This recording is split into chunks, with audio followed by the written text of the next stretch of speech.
Thank you Lord, Engkau Tuhan yang baik, Engkau Tuhan yang setia.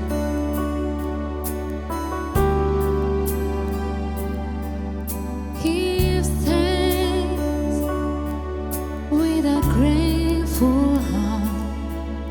Give thanks to the Holy One. Give thanks because He's given Jesus Christ, His Son. Give thanks with a grateful heart.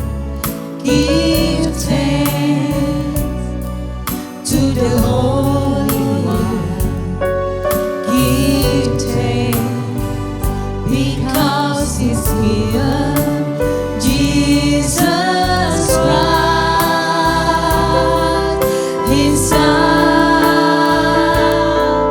And now let the weak say,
Kami mempercayai kepada Engkau ya Tuhan Yesus yang dahsyat. Amin Yesus. Tuhan Yesus yang penuh kuasa. Amin Tuhan. Engkau yang mengubah kehidupan kami ya Tuhan. Setiap kami yang lemah, Engkau memberikan kami kekuatan. Setiap kami yang miskin, Tuhan memberikan kelimpahan kepada setiap kami Tuhan. Sebab Kau Allah yang besar, sebab Kau Allah yang penuh kuasa yang mengubah kehidupan kami.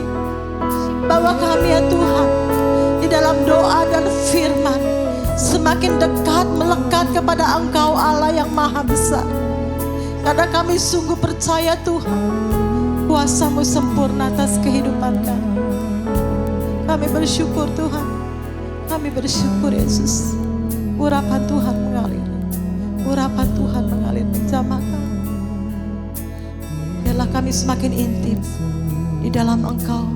Doa, firman, doa, firman.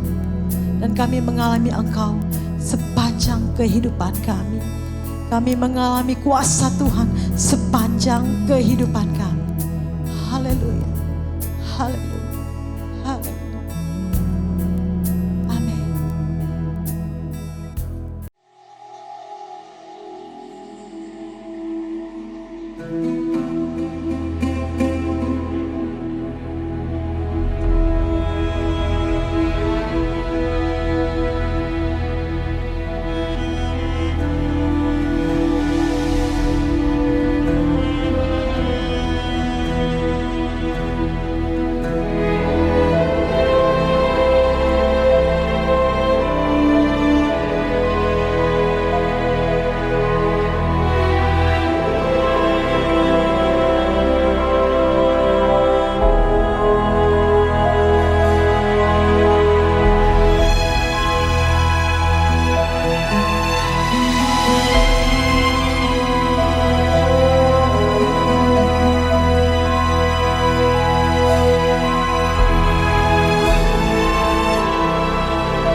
Kids, yeay! Halo adik-adik, kita udah sampai di lesson terakhir dalam seri doa tabernakel. Apakah kalian ingat yang sedang kita pelajari sepanjang minggu ini? Kakak kasih petunjuk ya. Musa naik ke Gunung Sinai untuk menerima hukum Allah dan Tuhan memberitahu Musa sesuatu yang lain, yaitu sesuatu yang Musa dan orang Israel perlu lakukan supaya Tuhan dapat tinggal di tengah-tengah mereka. Apakah itu adik-adik? Tuhan menyuruh Musa dan bangsa Israel membuat tabernakel atau kemah suci, supaya Tuhan dapat tinggal di tengah-tengah mereka. Tuhan memberitahu Musa bagaimana seharusnya membuat tabernakel. Orang Israel beribadah kepada Tuhan saat mereka bepergian di padang pasir 40 tahun di dalam tabernakel. Ada urutan-urutan yang harus diperhatikan saat melakukan ibadah di dalam kemah suci, dan itu menggambarkan pola ibadah kita kepada Tuhan. Ada 7 urutan atau tempat di dalam kemah suci. Jika kita ingin tahu bagaimana cara kita beribadah dan berdoa kepada Tuhan, kita dapat mempelajari ke-7 urutan-urutan ibadah di kemah suci.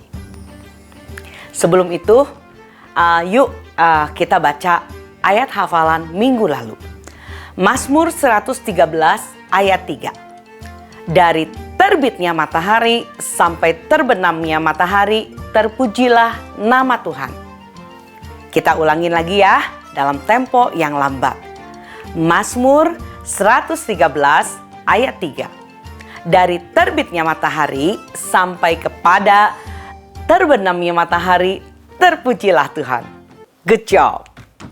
Nah, kita udah sampai ke tempat yang terakhir, tempat yang ke-7, yaitu tabut perjanjian. Tabut perjanjian merupakan tempat kita berjumpa dan keintiman dengan Tuhan. Ruang terakhir di dalam tabernakel, ruang Maha Kudus, adalah tempat di mana Tuhan hadir di situ. Tempat di mana kita masuk dan bertemu dengan Tuhan. Tempat di mana kita membuat permohonan kita kepada Tuhan. Yuk kita baca ayat hafalan hari ini.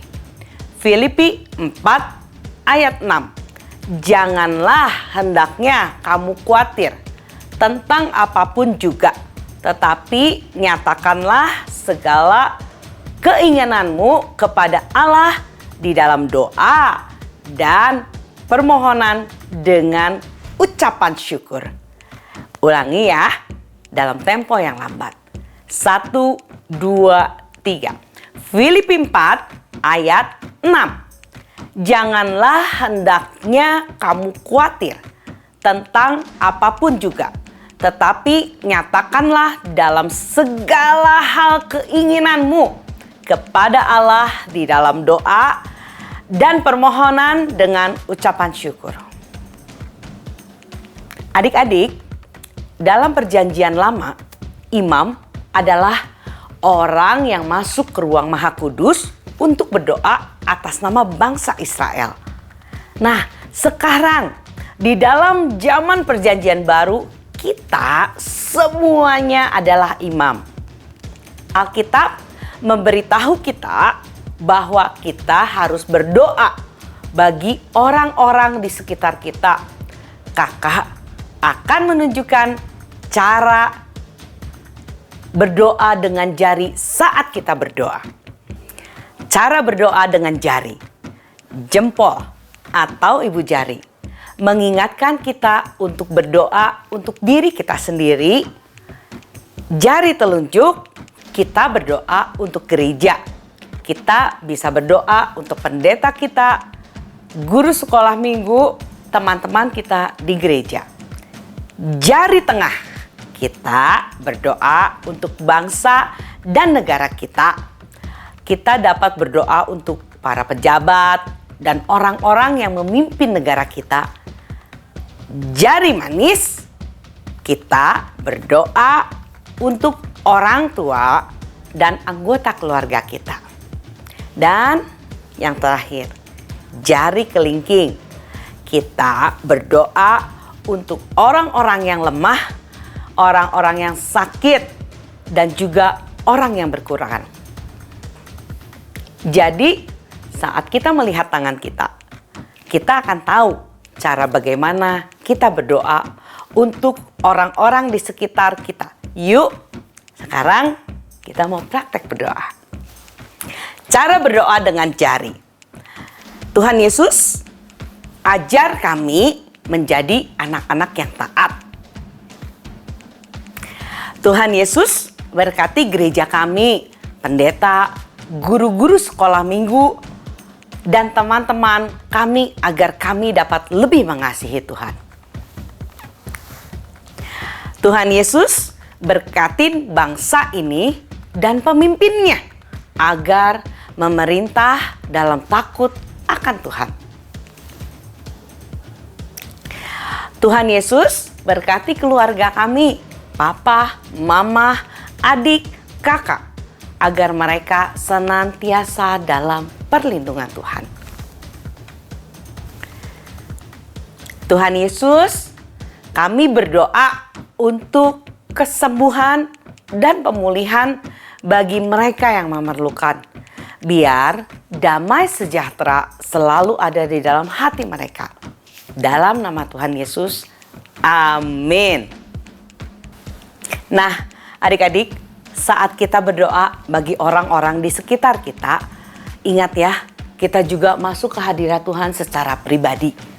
Kita masuk ke ruang Maha Kudus, ruang pribadi kita, dan waktu kita mendekat dengan Tuhan, hanya kita dengan Tuhan. Luangkan waktu kita untuk menikmati hadirat Tuhan di dalam hidup kita. Nah, sekarang kita sudah sampai di akhir dari tema doa tabernakel, dan kita mau akhiri tema ini dengan mengingat kembali doa tabernakel. Yuk, kita bayangkan bersama-sama kakak. Kita sekarang berada di dalam kemah suci. Kita berada di pelataran luar, tempat di mana kita memberi ucapan syukur kita kepada Tuhan saat kita masuk gerbangnya. Kita bersyukur atas apa yang Tuhan lakukan bagi kita. Sekarang kita ke tempat kedua. Altar perunggu. Kita sangat bersyukur atas pengorbanan Tuhan Yesus di atas kayu salib. Semuanya sudah selesai. Yesus Kristus telah melakukan segalanya untuk menebus dosa kita. Dia adalah kurban untuk kita semua agar kita dapat hidup. Kemudian kita ke tempat berikutnya, yaitu bejana perunggu. Tempat di mana kita dibersihkan dari semua dosa kita, keinginan yang salah, dan dosa yang kita sesali. Lalu kita masuk lagi ke dalam ruang Maha Kudus.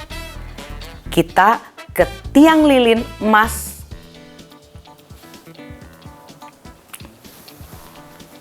yang mengingatkan kita kepada Roh Kudus. Jadi, mari kita sambut Roh Kudus setiap hari di dalam hidup kita dan mengakui Dia dalam segala yang kita lakukan.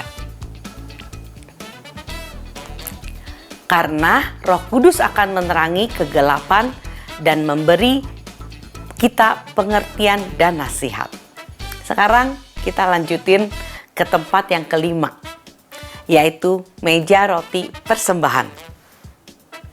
Yang mengingatkan kita kepada firman Tuhan.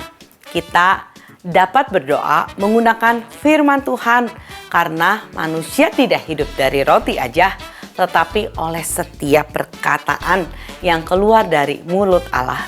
Jadi ingat adik-adik, kita berdoa dengan janji-janji Allah yang tertulis di dalam Alkitab.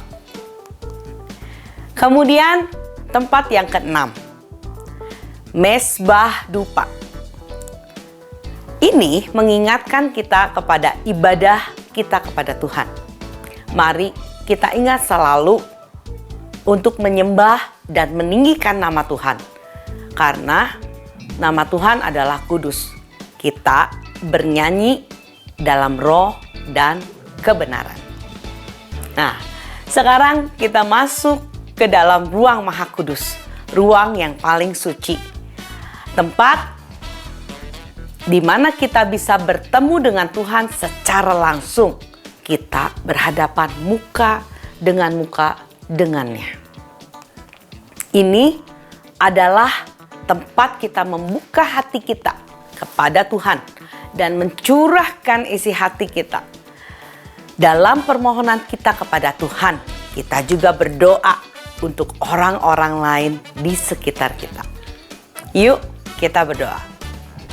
Tuhan Yesus, ajar kami untuk berdoa supaya kami dapat selalu bersyukur dan mengingat pengorbanan yang Yesus lakukan yang menyelamatkan kami, mengakui kesalahan kami, dan Roh Kudus pimpin hidup kami senantiasa hidup dalam janji-Mu sehingga kami menjadi anak-anak yang selalu memuji dan menyembah Engkau.